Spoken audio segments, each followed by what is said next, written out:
So the search works really well, as long as you put in the right words. That's the truth. Like when I was trying to find, you got it. When I was trying to find, I'm gonna be able to look over those changes to the traffic circulation plan. Yeah. Are you? There's two P and Z hearings, so the first one's next Tuesday. We can make edits all the way up until the council. Okay, so this, We can at least find out before the second P and Z.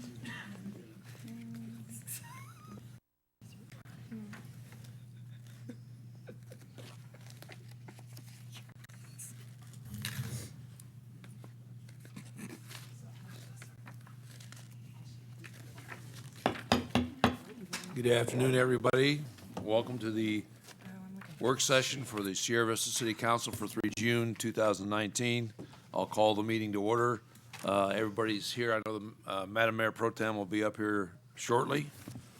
Tonight, the subject is discussion on the 1920 budget. And we'll start tonight with Ms. Yarborough. Thank you, Mr. Mayor, members of council. I am pleased to present once again the balanced budget to you all with a lot more detail today. We're going to go over what the changes are to date from the tentative budget book you saw a couple weeks ago, an overall summary of the budget, go through our revenue, debt, operations, and maintenance.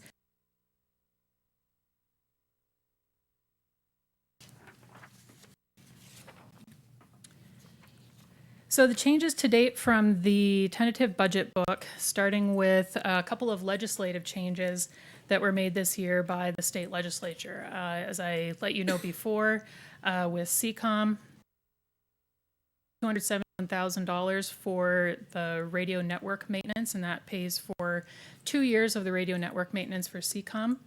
The state legislature also, in their budget bill, included $197,802 for each city in the state for street and highway projects. That will go in the HERF fund, and you'll see that reflected later on, that increase.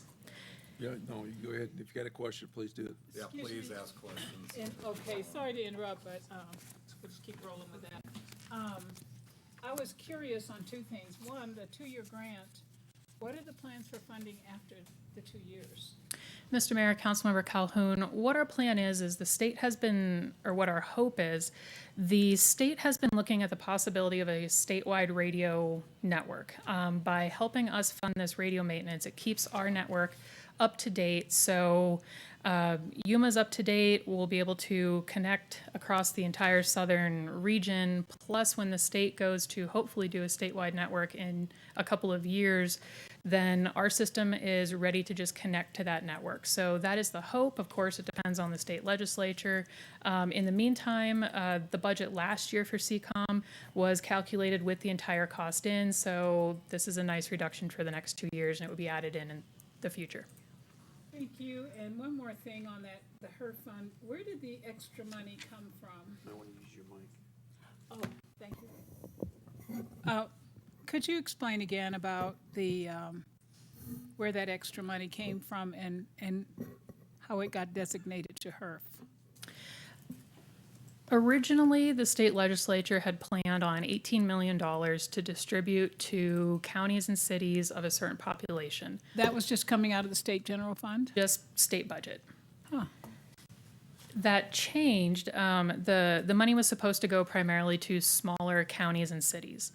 That changed late Friday night of Memorial Day weekend to be evenly distributed to all cities. And it's specifically earmarked for streets and street infrastructure projects.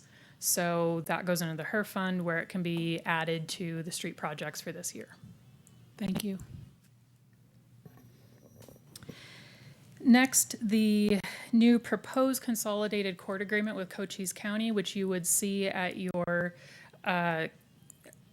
council meeting for next week. We hope discussions are close to wrapping up on that court agreement, but the changes to that would also entail $100,000 for court services, which is approximately what has been budgeted each year already.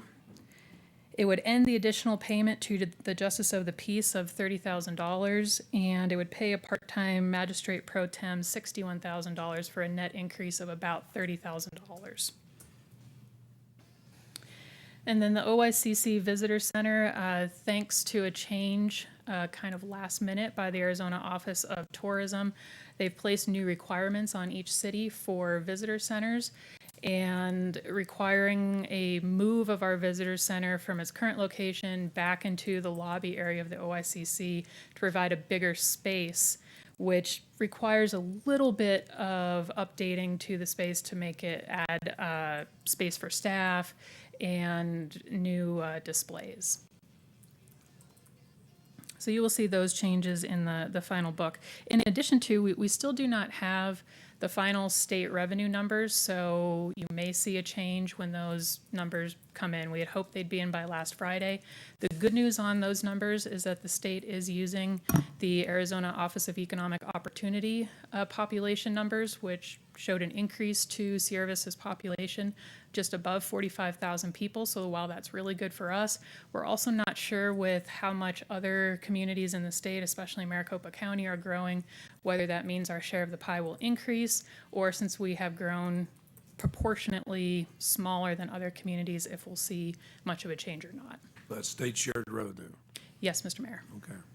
Can I ask a question? So just for my own edification, I guess, the consolidated court agreement, has that, like, are we anticipating that that's going to happen, or are we? We have, that is what's in the proposed agreement as we're Okay. working to finalize it. So we have to budget for it if council would approve it. So we're budgeting for it. If you would not approve it for whatever reason, then it would come out. Mr. Mayor, members of council, just as a matter of context, we're working with the county. All the cities are going to be working with the county, and the city managers will be getting together with the county administrator. We're planning in August to try and work on standardizing the court agreements across the county. There are a lot of differences. Everybody has basically a different agreement. And also there's a practice of magistrates kind of cutting their own agreements with each municipality. And what we're attempting to do here is that this is envisioned to be a one-year agreement. We will take a look at naming, and this is still part of the negotiation, hopefully just naming the JP Court and not anybody specific as the city's magistrate court. Part of the agreement and Judge Conlog was instrumental in this, is he wants to end the practice of separate magistrate agreements. Since he retains final control as presiding judge over magistrate pro tems, he's agreed to our request to then look at making sure that the pro tem is JD. So that will be a very important change to the existing agreement. And then the payments for the pro tem, which we're agreeing to pay as part of this negotiation that you see in the budget, would then go straight to the county and not directly to the pro tem. So that is envisioned to be an interim agreement for the coming year while we work out the details and try to nail down all the county's court costs, and we can give you a better picture of what it is we would be paying for. Right now, we're paying this lump sum, $100,000, that's been budgeted for a long time, but I think you would be better served by knowing what that's going towards, and we need to work with the county to do that. So, okay, one more question, if I may. The visitor center, is the 50,000 like a remodel of the visitor center? I mean, you said a slight update, and that seems like not a slight update. The visitor center has to move, and so it will move from the lobby of the OICC back to the large open area that's in the center of the OICC. And so that renovation, and that move is because there is a square footage requirement by the Office of Tourism now for visitor centers. So That $50,000, and that's in capital improvements, would be constructing space for staff, so a couple of cubicle offices, and then some update to displays. So it's not an extensive remodel, but there does need to be some remodeling of that space for it to be usable. Are we not working with the tourist office to get rid of those requirements that they imposed on us without talking to any of the rural areas? There are some efforts being made, but as of right now, the requirements are standing. Well, my feeling is to just tell them we're not gonna do it until they talk to us and find out exactly what our needs and requirements are. Mr. Mayor, at a recent review board meeting where the managers were present, this was brought up as a topic of discussion, and I can assure you that all our sister cities in the county are also upset about these requirements. There was no consultation with rural areas with regards to. And that's one of the things I'm asking for is we as a city, and if we need to get the League of Cities involved in it as well, need to address this officially with the Director of Tourism or even the Governor's office to say, you can't just lay arbitrary requirements on people and expect them to jump through a hoop. It's just not gonna work. Especially for the costs involved, as Ms. Pacheco just pointed out. Rather not spend money renovating OICC for this purpose. Sorry, Laura, but.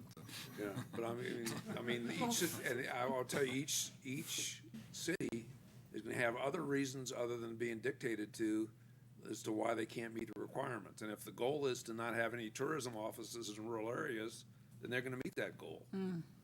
So we just need to talk about that off on the side, because we need to have a campaign to get their mind straight. Do we need any, excuse me, Oh, go ahead. well, do we need anything from council on this? Well, not yet. We just need to sit down and come up with a strategy, how we're gonna deal with them, and whether, talking to them and writing them letters is gonna work, or whether we need to go beyond that, so. Are there consequences if we don't do this? Well, My question. if we don't do this, what happens? They take our name off the list of certified Nice people. people that are in the tourism? Yeah, we're not certified to be. We're not a certified or an official state tourist center. Is That's- that? We're not mentioned in the state visitors guide anymore. They don't Oh my gosh, recognize us as a visitor Blackmail. center. that's illegal And they somewhere. don't, and there's no I fund. prefer there's- extortion. But there are no, my understanding is there's no funds attached to the requirement. They're not saying Well, it's unfunded mandate. there's an unfunded mandate from the state. Doesn't that also take Well, away, we're getting away from the budget. We're getting away from the budget discussion, but $50,000. what I'd like to do is sit down with the meeting team space? and figure out what's going on, because it affects us. And Firstly. I thought we were going to relocate the visitor center anyway. That's on the budget. Well, as soon as we get $5 million for a museum and visitor center, yeah, we will. So this would be how is that all? temporary. For $50,000? Yeah. Okay. Okay, back to budget, excuse me, for taking a tangent. Okay, by major fund here, the general fund is increasing about 1.1 million, and that's due to local and state shared revenues being up. The HERF fund, that is increased due to the additional money that I mentioned, plus increase more than expected received last year, plus the Fry and North Garden project was moved from the MPO budget to the HERF fund for this year. In the LTAF fund, that's the transportation fund, salaries are being calculated differently due to a new grant process. In the airport fund, represents a decrease of capital projects, and grants are down in general due to, would you say, a new administration having different requirements, Sharon? The increase in. When we say different administration, we talk about the transportation, state transportation? Who are we talking about? No, we're talking about airport, so this would be FAA. It's the best way I could phrase it is a different interpretation of the regulations. As you know, we're in a fairly unique position as a joint use airfield. We're one of a little over 20 of them in the entire country. And how to handle situations such as ours has always been a discussion point with the FAA. And we continue to be eligible for grants, but it is more difficult now to substantiate our We have to validate the fact that we have a joint use area that we're spending the money on, right? correct, and that there is a clear general aviation benefit because the FAA will not pay for any military Got benefit. it. Okay.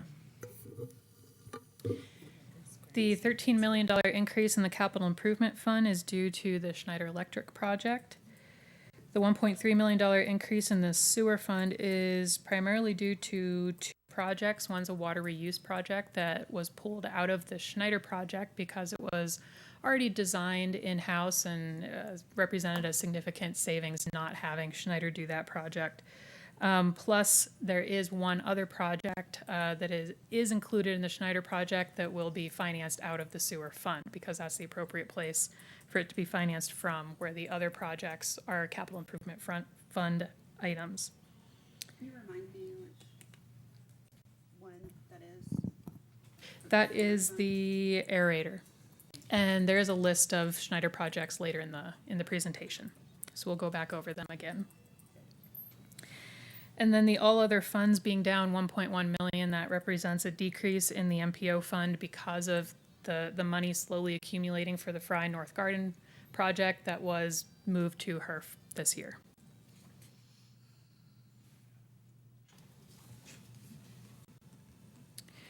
Just a snapshot of the budget by expenditure type, and again, that increase in capital is due to the Schneider Electric project.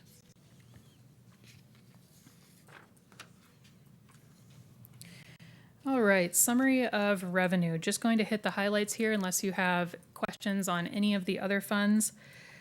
The significant increase in local government payments is due to our budgeting for the CCOM money coming in from other entities, the county and the other cities and organizations that have joined CCOM. We have to budget for that revenue somewhere. The increase in GMC revenues, that is the additional fuel sales for the school. And that we're still working through the school or with the school district on this one. They did recently elect to purchase their own fuel tank and move that to the high school. There's some other requirements that go with that we want to make sure they're aware of, and need to discuss that a little more with them before we take that out. But at this time, they are not planning to purchase fuel from the city anymore starting in August. That is not a issue for us revenue-wise, since the city was selling the fuel to them at cost. So there's no decrease in revenue should they decide to do that. The increase in donations is primarily due to the expected acceptance of the animal control trailer from the Friends of the Animal Shelter. And then again, that massive increase in notes payable is due to the Schneider Electric project. Victoria, I'm sorry, can we go back to the fuel thing? I know you said we're discussing revenue, but will it be a decrease in expenses if they're not buying because we won't have to purchase as much? Yes, there would be a corresponding and exact decrease in revenue and expenses if they Okay. do not purchase fuel from Okay. us. And buying less won't increase our cost per gallon? No, it will not. Okay, thanks.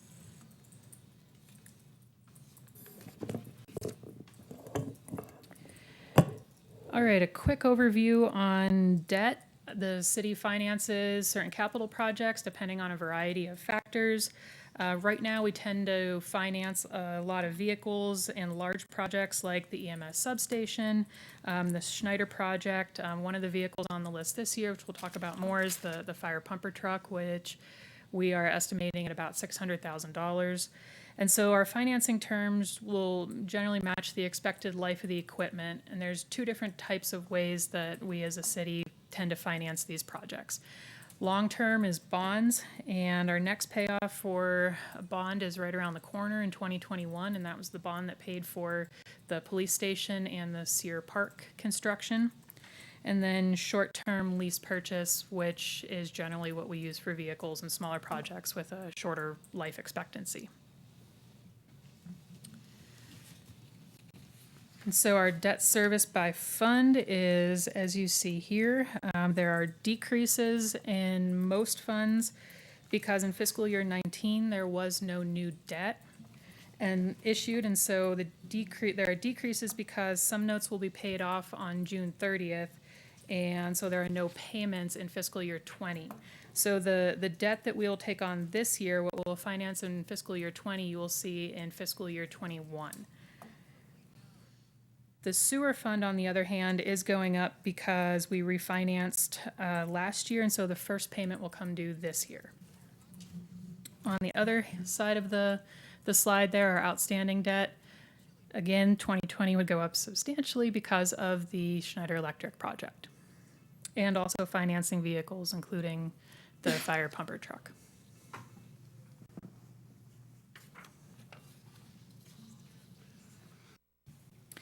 A snapshot of operations and maintenance funds. I'll go over these in more detail on the next slide. And many changes in the budget book that you saw and that you see here reflect adjusting line items due to actual expenditures.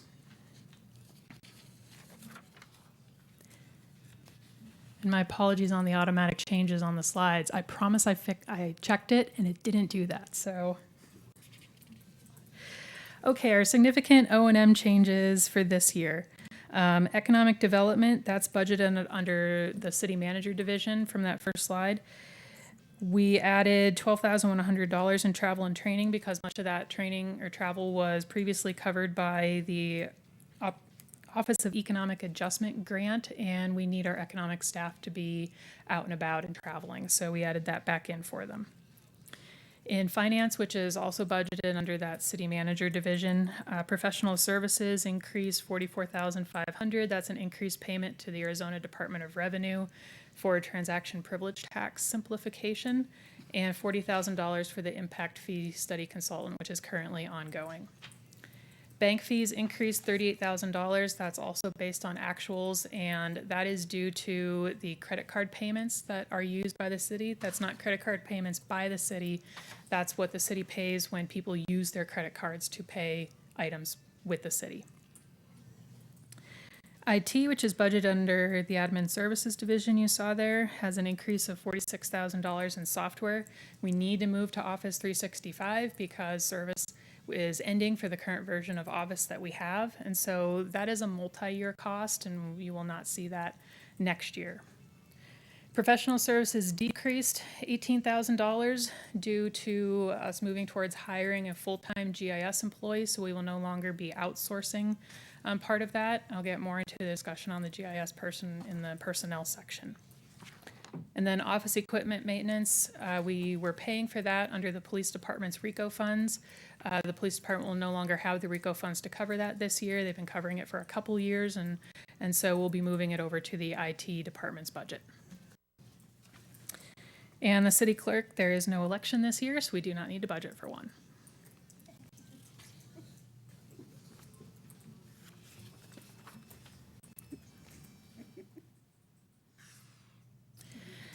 In the actual city manager division, professional services decreased $77,000, and that's due to decreases in 2 attorneys' contracts. Mary Darling, who primarily works on endangered species issues, and Bill Sullivan, who was one of our water attorneys with the Gila River adjudication trial. For us, we are not expecting to need his services as much. So, let's go ahead. Mr. Mayor. My question was just, are they decreasing or going away? They are decreasing. Both. Yes. Neither's going away. And that's the comment I wanted to make is Mr. Sullivan has done a great job for us, but as the adjudication winds down, there'll be less time that he's going to have to spend in court, but we still need an advisor when we're starting to deal with Washington and the other folks as well. So there is a role for him as well in that. And I haven't seen an update on Mrs. Darling's. Yeah, Mayor Mueller, members of the council, we're really basing this more on actuals. Obviously, there's been less activity on the endangered species front over the last few years, although She does also help us with comments like on the Sprinka resource management plan with BLM. So we're primarily using her for comments on federal, species issues and those kind of things. So the problem with that is there's always another species around the corner, and we never know what our friends at the center have planned for us. So we need to be prepared to respond, but I think we can safely reduce the budget. Okay. In the police department, professional services went up $12,500 due to police officer recruitment, social media boosts. The police department is trying some different and creative things this year to enhance recruitment, and will be outsourcing transcription services. In the leisure division, we are increasing professional services and recreation by $86,000. That is due to instructors being moved to contract employees. There's a corresponding and actually larger decrease in part-time salaries that goes with this. And that money will be needed if all the instructors who are budgeted for actually teach the classes that they are meant or asked to teach or volunteer to teach. Victoria, Yes. can you, it looks like there's a little confusion. Can you explain the contract thing so everyone understands? Let me ask Laura to do that for you. Thank you, Mayor Pro Tem Gray. Basically, what we've done is we've taken the classroom model, and instead of paying a burdened employee to teach those classes, we have moved off to an independent contractor model. So this cost has to correspond directly with the revenue that's brought in. We are always whole when we run our classes. This way, the city is at no risk for loss. And so it's just a better, smarter, more efficient way to run our classes. And they are paid per student, correct? That's Yeah, correct. so I just wanted to clear that up for. The students pay, yes. Yes. Land and building rental decreased $40,000. That was where we had budgeted for rentals for the school district, since we are no longer renting their space due to the agreement that you approved last year. We are reducing that this year in the budget. We left it in last year because we knew there were some things that the leisure department would need to do in the Rothery fields.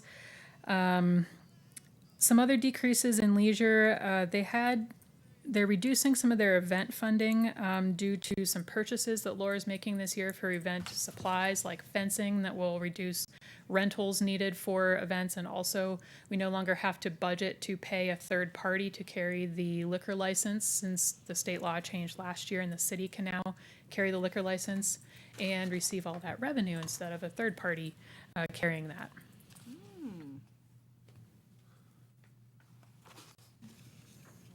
And then finally, in Public Works, the major increases, both electric and water, 30,000 and 45,000 respectively, to reflect actuals in those accounts.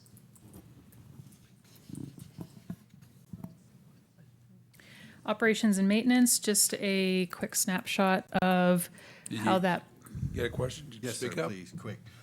Just a real quick one. With moving the water pipe over from Veterans Memorial, tapping it into the school building yard, the ball fields over there, the well, is that in leisure budget or is that in Public Works?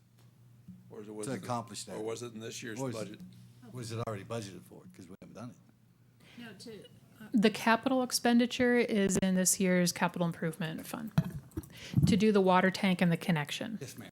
Okay, thank you. When you say this year, you're meaning, Fiscal year 20, okay, upcoming year. okay, got it. Yes. Sorry. Thank you, Ms. Mayor. Okay.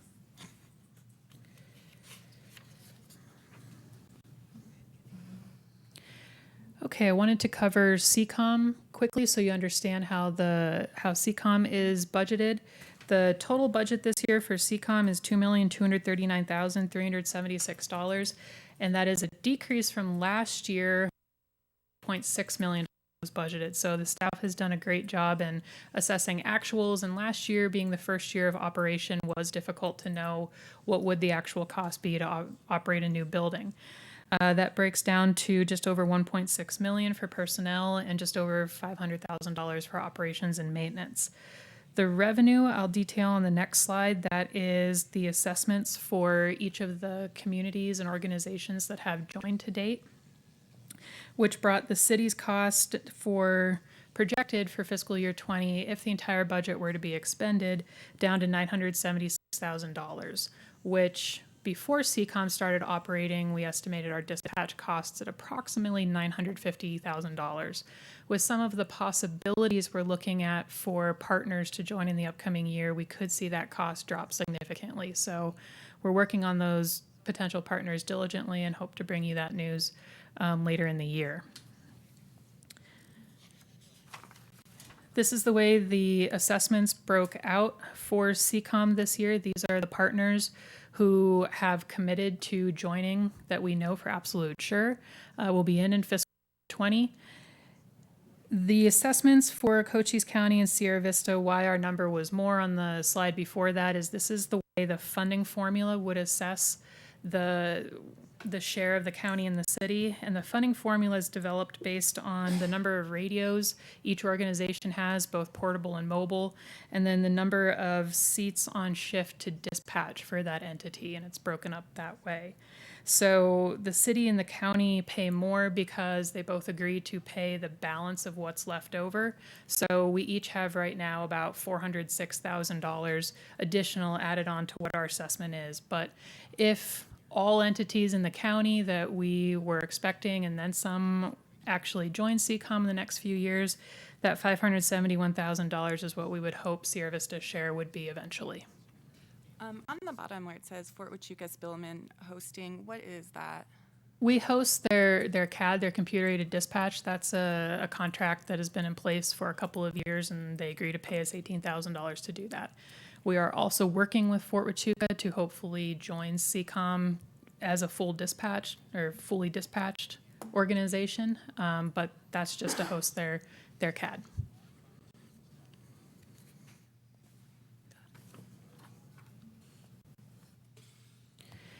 One big change in the budget for this year compared to other years is a number of personnel added. The full-time positions that were added include a fire and EMT. This is the first of 3 that would be expected for the new EMS substation, meaning if the substation is built over the next year, we'll only need to add 2. It will also reduce overtime on Fort Huachuca. A drafting technician for the Public Works Department. We're experiencing a backlog of projects, trying to get through the one drafting technician that's currently on staff. The GIS analyst I mentioned before, we can no longer outsource that, although Blake in Matt's office does an excellent job on the front end. We need somebody to manage the database on the back end. Victoria, are these Yes. numbers with burden? They are with burden. The recreation coordinator and recreation leader, this is part of Leisure's ongoing effort to exchange part-time staff for full-time staff with the increase in minimum wage. It makes more sense today to go back to full-time positions compared to 4 part-time positions and convert those to a sports recreation coordinator and a recreation leader to support the new efforts and the priorities in the sports division. And so the net increase on that was just about $25,000 with those 4 part-time positions. They requested to do the same thing with their general labor and exchange 2 part-time positions for a full-time general labor, which is a impact of only about $4,400. And then in animal control, the police department has needed a CSR for quite some time. They're in a situation where they have animal control officers helping to cover the desk, which is, of course, not a good time of our animal control officers' time when they could be out on the streets. They've had a long-time volunteer covering that who is going to be reducing their time significantly in the near future. And then finally, we are including 2 police officers on the class comp plan, but they'll be unfunded. And that will be in case of an overfill opportunity. If their recruitment efforts should be wildly successful, the positions will be there.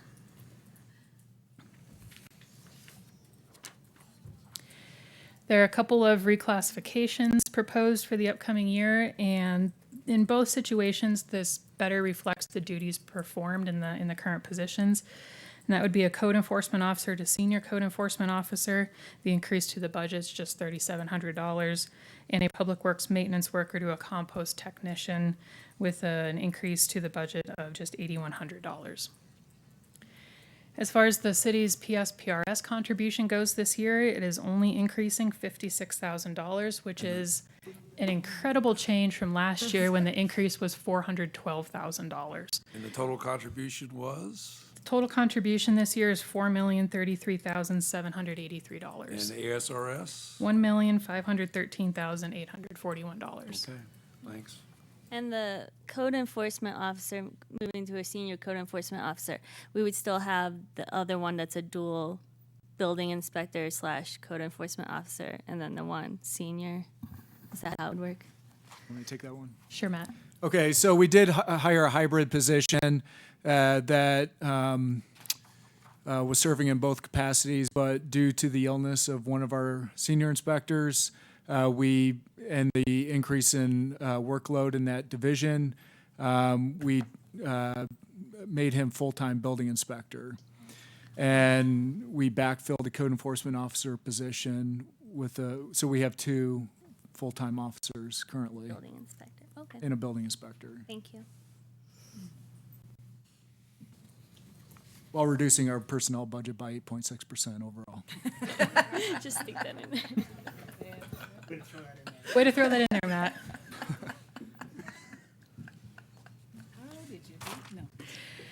Okay, also personnel related, the classification and compensation plan shift. The proposed budget includes a 2% step increase for all eligible employees to maintain our current classification compensation plan.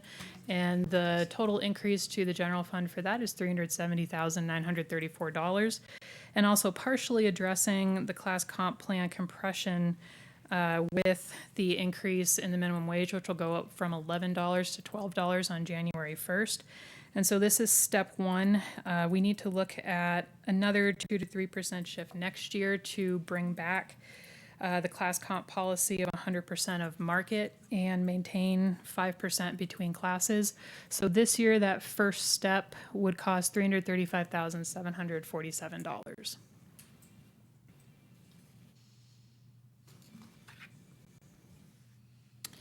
A snapshot of the personnel cost by fund. The increases you see are predominantly a result of maintaining the class comp plan and the additional shift. Yes, Ms. Mayor Pro Tem. Thank you, Victoria. First of all, I apologize for asking the burden question. It was on the bottom of that slide and I missed it.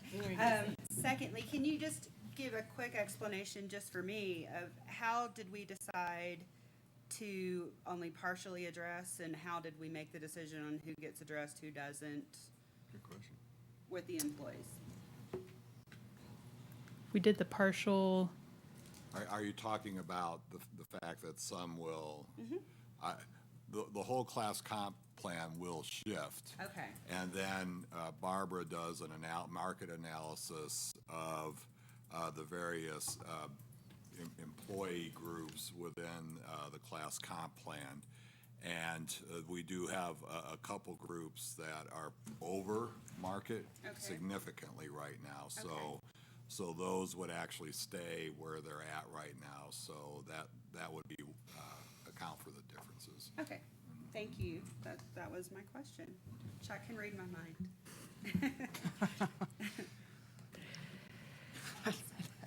okay, going through our capital projects for next year. First, starting with the projects to be financed, we have a pickup truck for community development and 2 15-passenger vans for Leisure and Library Services, followed by the pumper truck for the fire department. In addition to the vehicles, the EMS substation would be financed if it happens in the next fiscal year, and so those are the items that would be financed.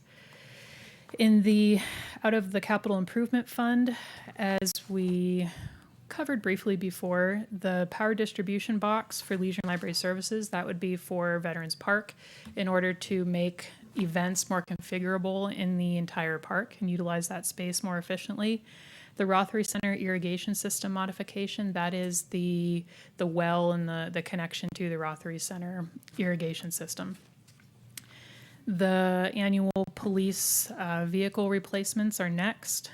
A carryover item for security gate at the Pete Castro Center. The emission control devices in the fleet repair bays. A carryover item, City Hall remodeling. The OICC Visitor Center update. Oh, and the other two projects at a capital improvement are Phase 2 of fire radio replacements and fire equipment, which is the next phase of the SCUBAs and heart monitors. Out of HERF fund, there's 1.2 million for street maintenance, 2 pickups. The Fry North Garden project is budgeted. It's not expected to happen in the next year, but we are budgeting for it anyway. We estimate that the construction would take place around maybe fall 2020. And then the Avenida Escuela Extension drainage study, which is necessary.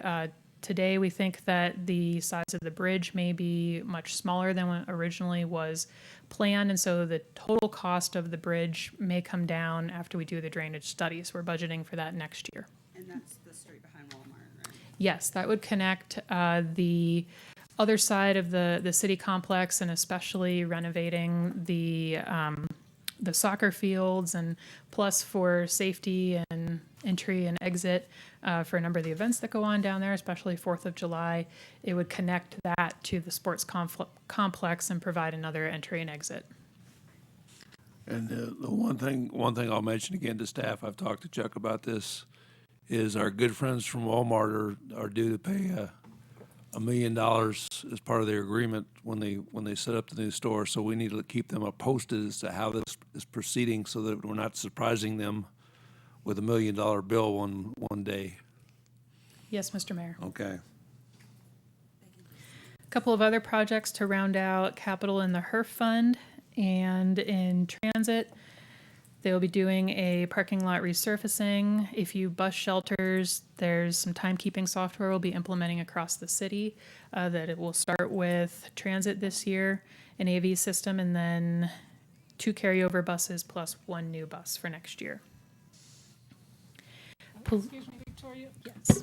Please say a little bit about the Big O parking lot, or Big O Street on the first page. Driveway.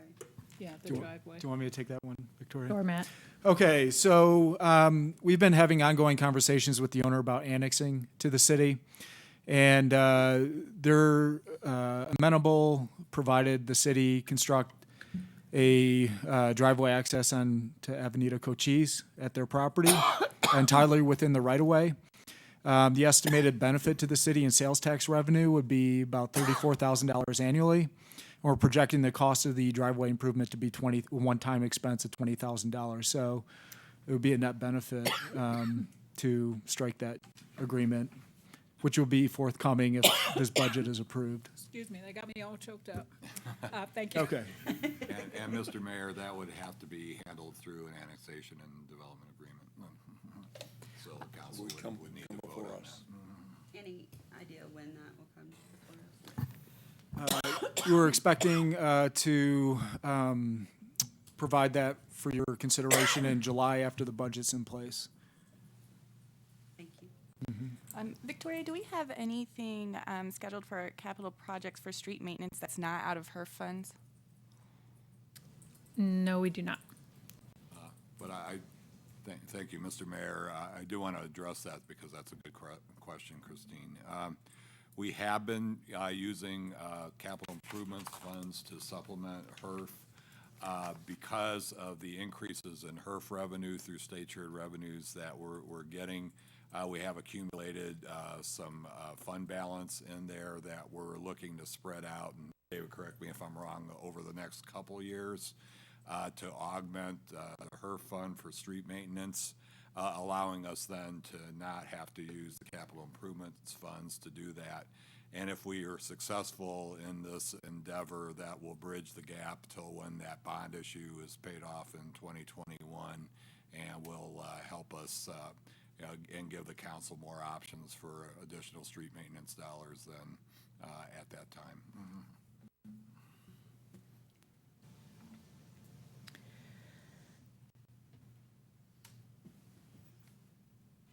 Okay, moving along in the grant funds, there are a couple of projects budgeted out of RICO funds for the police department, a few projects funded by grants for the fire department, including card readers and an emission management project. Leisure and library, that $1.1 million is our annual trying again for the Diamondbacks field building grant. Airport fund, also included there is the airport sign carryover. In the sewer fund, the water reuse project, that was the project that was pulled out of the Schneider project. A trash pump and a very vague $45,000 for a public works grant. The airport automatic doors ×4, those are the personnel doors going in and out of the airport, or the other doors? Mr. Mayor, those are the operable doors going in and out of the hangar, or sorry, the terminal building. Terminal building. Yeah, they're getting quite old Okay, and all right. No, it's inconsistent. probably about time to replace them. Yeah. Okay. Okay, to go through the Schneider Electric projects one more time. This will cover interior and exterior light replacements, a number of HVAC replacements. The Cove floor pad replacement isn't technically a Schneider project, but it needs to go along with the wave machine. That would be replacing the pad underneath the wave machine. Renovating the utility pedestals at Veterans Park to actually make them useful and configurable. Replacing or installing turf at the sports fields at the soccer fields at Sear and Domingo Paez, and replacing all of the sports field lights with LED lights at all sports fields. Victoria, that sports field turf, is that real sod or is that It's artificial turf. artificial?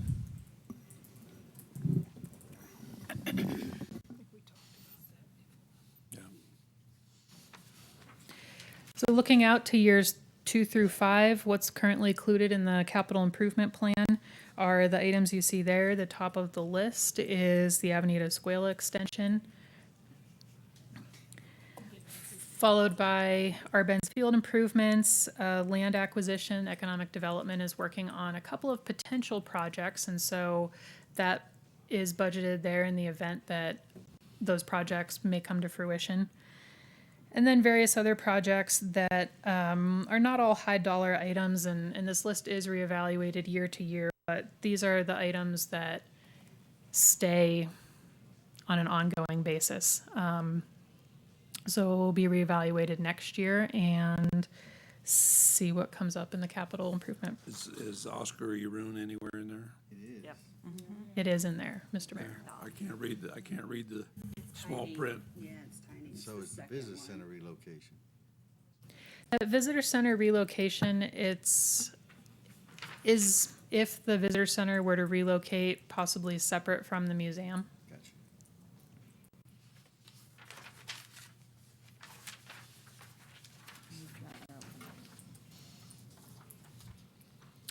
The unfunded capital improvements projects this year, the top items on the list were shared with you earlier in the year and ended up not making the list of funded projects simply due to the other projects being prioritized over these ones. And that goes down to, that's the emission control devices for the fire engines, the city hall entrance expansion, fire suppression system, pressure sprayers at animal control, and then dive pool repair and therapy pool Pebble Tech repair.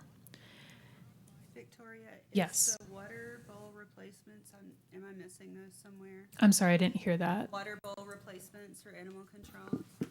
Am I That- missing that? That we heard was being covered by the Friends. It is, I'm And just, so, it isn't budgeted though? It's donations. I thought she had it on the donations. donations. Oh, it's under donations. Okay, thank you. I need more coffee, obviously. Victoria, Thanks. Yes. now that we no longer have the Citizens Advisory Committee, how are the projects prioritized?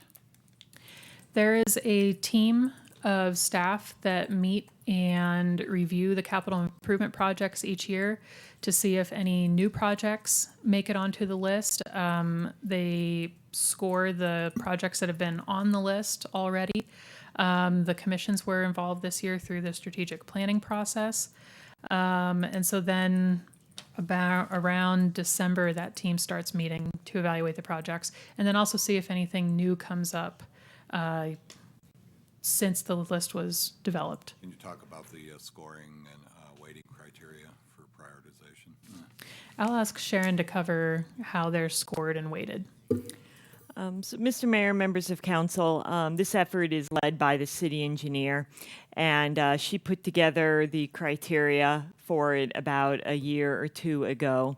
And it considers such factors as safety, economic development. I'm trying to remember some of the rest of them off the top of my head, and I'm failing. Could we each get a copy of the criteria? Certainly, Okay, Mr. Mayor. thank you. So this just makes sure you're not fighting. Many of the other items on the list are vehicles. We can never purchase as many vehicles as we need in a year. So these are the ones that were evaluated and we know can carry for another year. Streets, with the condition of the roads, seeks to include an actual pothole repair program. This does not mean that potholes as they appear are not filled.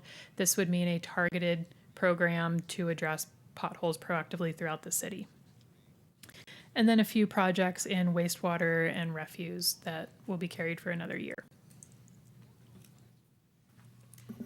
Victoria, are vehicles typically, maybe other than police department and fire department, shared among the departments or between departments? Not often, unless Sharon. Yeah, Mr. Mayor, members of council, they can be. But what we find is by the time the vehicles come back, they've pretty much reached the end of their useful life. An exception would be a dump truck that was moved from refuse to wastewater a few years ago. So if it's got any life left in it and we have another use for it, we will find a place to put it. Actually, I was actually referring more to on a day-to-day basis. If one department needed a van and didn't have it, and the other department had it, do they go back and forth that way? Yeah, absolutely. That does happen. We share resources and equipment as we need to get the job done. Got it. Thank you.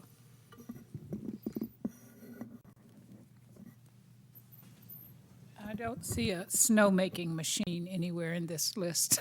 No? Okay, thank you. Not included for Well, next you know, year. For winter events, that you want to have a little Had one snow. last winter. Yeah, you know, make snow to blow out over there. Thank you for planting that idea in Laura's head.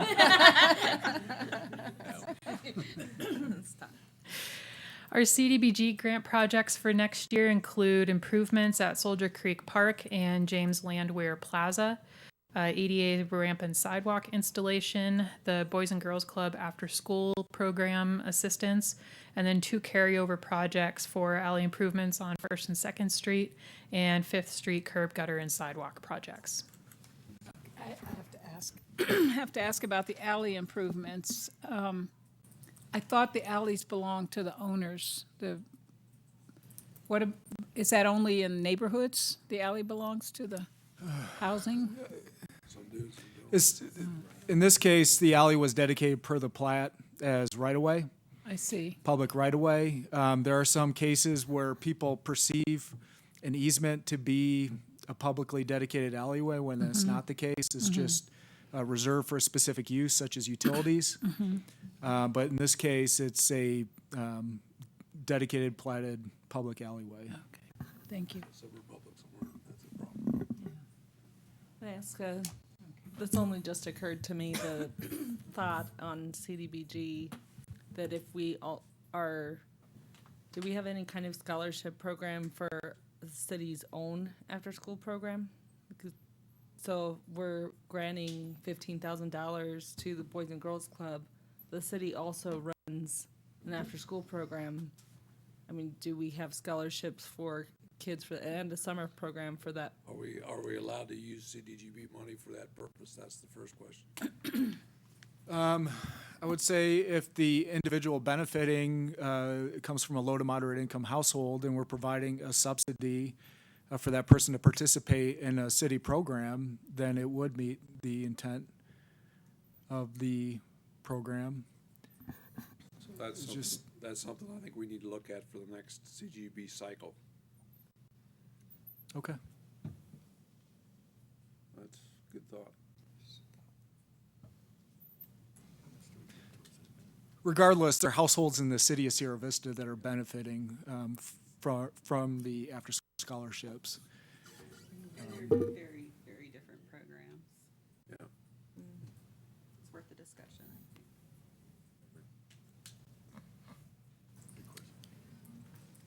think. Okay, and we always like to wrap up our presentation of the budget with a discussion on future issues and things that the city will be looking at in upcoming years. Police retirements and staffing in about 3 to 5 years. We'll have quite a few of, especially upper management in the police department, retiring. And so with an ongoing recruitment issue, the police department is taking some very creative steps to enhance recruitment this year. And so that's something that was prioritized in this year's budget and you'll be seeing in future budgets. What I would ask is, how are we managing, or maybe managing is not the right word because that's the police chief's job of the recruitment.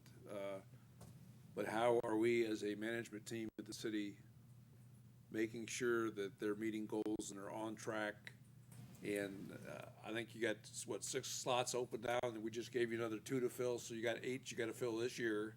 And then you're going to have a whole series of retirements coming up, so you're going to have 5 to 10 years where you're going to have to seriously spend some time and effort recruiting to make sure we have an adequate police force. So how are we as city managers making sure that they've got the resources, they're using the resources properly, and we're having some success in a very difficult, recruiting is a very difficult arena. So my concern is, it's not just the chief, but how are we planning on working through that issue? Well, Mr. Mayor, I think number one is maintaining the class comp plan is critical for recruiting. Obviously, if we fall behind in salaries, that makes it more of an uphill battle. We're constantly trying to look at different techniques for recruiting. I think in the very short term, the department as personnel is stabilized. We're going to have a couple retirements coming up, and hopefully we're at a point where we won't see turnover from defections. But longer term, that 3, 4, 5 year time frame is when we really need to be.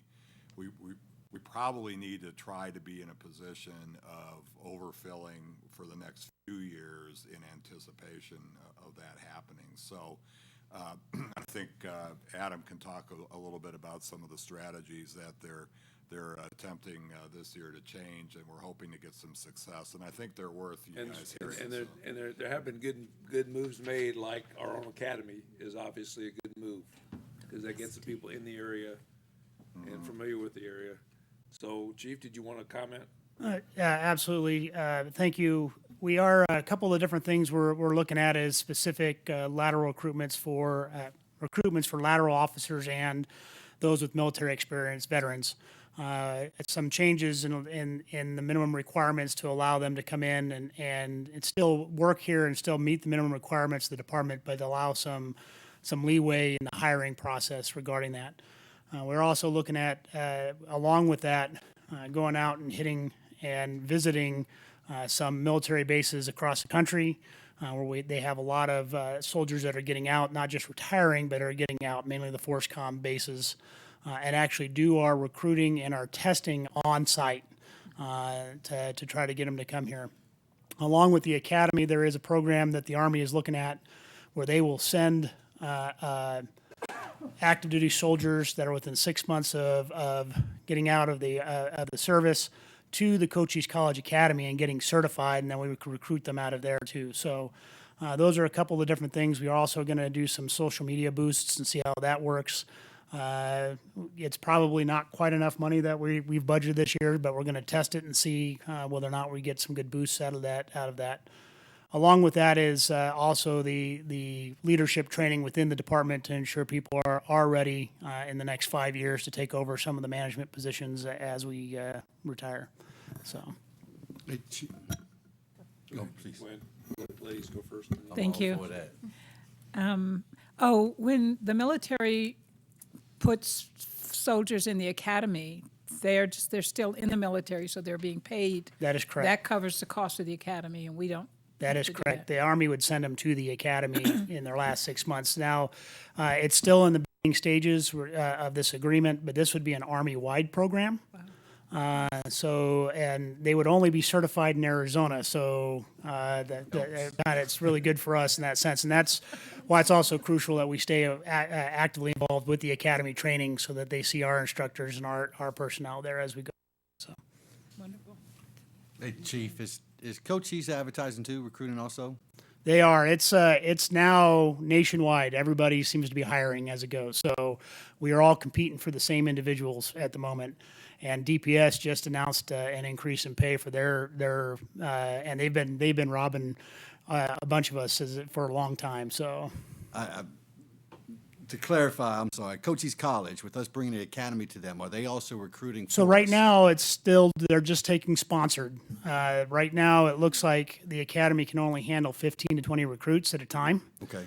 And currently that is filling up with sponsored recruits. In fact, they're looking at, we're probably looking at 15 to 20 in the next academy class, and we're getting several from other agencies. So. But the primary purpose, Cochise College, is they want to make sure that they have spots reserved for the sheriff's department and us and any of the within Cochise County. Thanks, sir. Okay. Thanks, Chief. Appreciate that. Go ahead. Unfunded capital improvement projects, as you can see, we're carrying a pretty good list of future projects and unfunded projects. Now, the Schneider project will free up some money to address that, and there is some light at the end of this tunnel in terms of the major bond being paid off in 2021, which significantly frees up some funds, but then the decision comes on how to use those funds when the bond is paid off. Followed up by street maintenance, which, as you all know, and as we also heard in a number of your budget meetings, is a substantial concern and a significant issue for the city going forward, and how to fund the street maintenance that needs to happen. Finally, the classification and compensation plan with minimum wage compression, even though we're taking steps to address it, as are many cities across the state. The unknown factor here is after 2020, increases to the state minimum wage will be determined by the state legislature based on some very fuzzy factors that we aren't quite sure how they're going to go about doing that. So even if we get our plan to where it needs to be based on the upcoming $12 an hour, could there be additional changes over the years? We just don't know, unfortunately.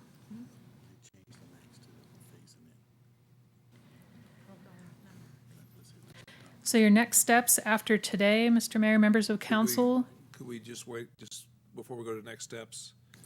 On what's been presented so far, are there any questions outstanding or any discussion points? Go I ahead, have sir. one discussion point of just something that, has kind of been sitting on me, I guess. But with the recycling, I know it's like a dirty word right now, but we only right now plan for it to be out at the transfer station.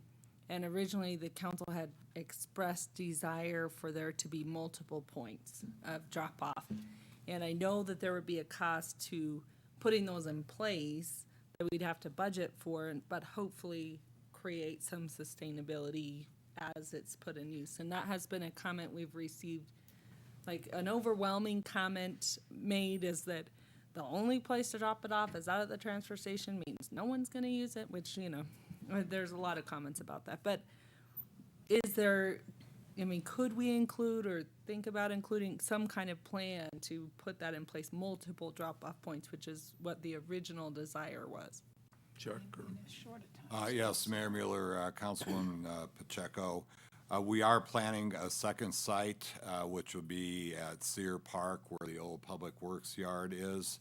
And what we're hoping to do is we're going to tear down those buildings and clean up that area, and then we can add a second site there. So, part of that will be to see how well we're doing at the transfer station as well. So, but if there is a plan. Timeline on that? Do you have Matt? It's tied to Yeah, I CDBG, so- checked with procurement last week, and they're just finalizing the bid document. I would say any day now it should be up for a 30-day time frame for respondents. For the second one, though, is what I mean. Yeah, first it's the tear down and cleanup is tied to CDBG funding. Oh. And then once that's done, then we can look to configure the site to add a second. So that would be Which will within- require some fencing and Yeah, security. but it'd be within this fiscal year, is what you're saying, this next fiscal year. Yeah, if it's possible to get it done this fiscal year. If the award of the project gets done and the project gets done on time, and then, yeah. Okay. and there So was does an- that answer, Sarah, that answer your concern? Yes, thank you. This fiscal year, you mean? I mean, next year. Next year, yes, ma'am. Not by June 30th. Cause that, No, yeah. there was another project planned for that same spot and, right? It's a park. There will be a park, eventually there'll be a Right. park there. It's Ultimately, phase it'll 2 be of the- Sear Center Park. So when it becomes a park, is there still what if we still need drop-off location? Or are we keeping both? I believe, Councilwoman Humphrey, that it's a large enough site to accommodate the expansion of Yeah. Sears Center as well as a recycling drop-off. And that's one of the things we really need to look at is planning where that should be relative parking and expansion of the park. So that's all part of it. Sharon's got it. I was going to say one of the ideas we've toyed with, as some of you know, the old animal control site is there as well. We demolished the animal control building several years ago. It may make more sense eventually to put the recycling down on the end and leave the rest open for a park. That's one of the things we'll have to take a look at. But we are starting to look at the potential for that site and how we can fit everything within the space. I think Will was next. I just wanted to see if there's room to extend the hours from 2:30. Mr. Mayor, Councilman Benning, it is something we have looked at. Part of the reason for the current hours is those are the hours compost is open.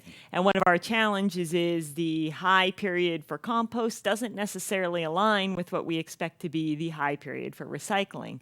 But until we can get the site open and see what traffic patterns look like, we won't really know. Okay. So we're going to stay flexible on that and see how things look and make the adjustments that we have to make. Okay. And that's not really a budget question, but can we stay on the budget? You Okay, next. this is budget, I think. So to glomp onto what Sarah was asking about, that accounts for a second site, but there's nothing south, more on the southern side of town. Is there anything available, possible for that part of town? Say, I don't know, whatever south would be, Well, south end Seventh? we can certainly look at that as a future drop-off site. I think one of the areas is off St. Andrews by the park, on the other side, on the south side of Oh. Yeah.